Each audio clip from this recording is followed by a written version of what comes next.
Lubog ka po ba sa utang? Naku, ako po may tuturo sa inyo para makabayad ka agad sa iyong mga pagkakautang. Pero syempre mga bossing ko, hindi uubra kapag umaasa ka lang dito ha. Kailangan magtatrabaho ka, magsisipag ka, magtsatsaga ka, pero malaking tulong po ito.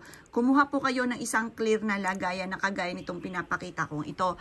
Nakakatulong po ito upang sa ganon, kayo po ay imbis po na lagi may problema tungkol sa pinakaperahan. Makakatulong po siya para ma-reverse ang mga nagaganap. Imbis po na problema, puro kaswertehan naman ang darating po sa inyo.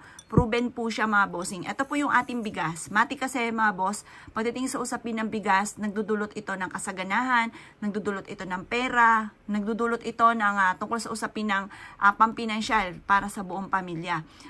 Simple lamang po ang gagawin po ninyo. Kumuha ka ng isang clear kasi mas mainam yung clear. Ang ibig sabihin po niya, nakikita nyo siya yung mismong bigas tapos nakikita pa siya sa labas, nadodoble. Parang salamin po siya mga bossing ko na nadodoble ang kita po ninyo. Ito po, nadodoble ang blessing. Ang gagawin nyo lamang, kukuha ka ng dahon at susulatan nyo po siya ng 168. Ang ibig sabihin ng 168 mga bossing ko ay pag-attract na swerte lalo na sa pera at kasaganahan at tagumpay para sa buong pamilya.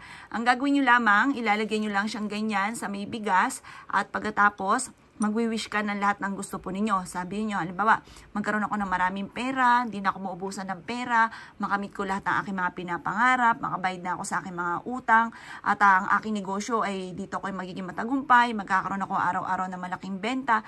Ganun ang mga pagwi-wish na walang gamit na sana, direct to the point kapag nag-wish po kayo. Ito po, sabihin niyo na lahat ng gusto ninyo na walang gamit na sana, magkakaroon ako ng maraming pera. Ganun po mga bossing ko, ang pagwi-wish siya, huwag kang gagamit na sana. Kasi pag nag-wish ka ng may sana, ibig sabihin 50-50. Hindi ka pa sure na magkakaroon ka talaga ng maraming pera.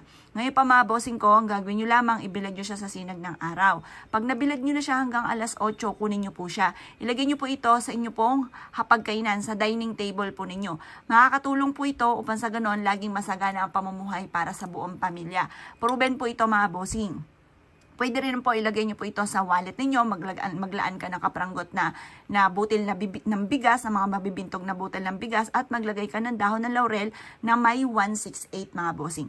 Makakatulong po ito upang sa ganon, higit ka na swertihin, makakatulong po ito upang sa ganon, kayo po ay mas maging masagana ang pamumuhay, makakatulong po siya para lagi kang buena sa lahat ng bagay, makakatulong siya para kayo po hindi na mangungutang, or kung mangungutang ka, kayo po ay may ilalaan na pambayad. Kasi wala namang masamang mangutang basta meron kang ilalaan na pambayad po dito.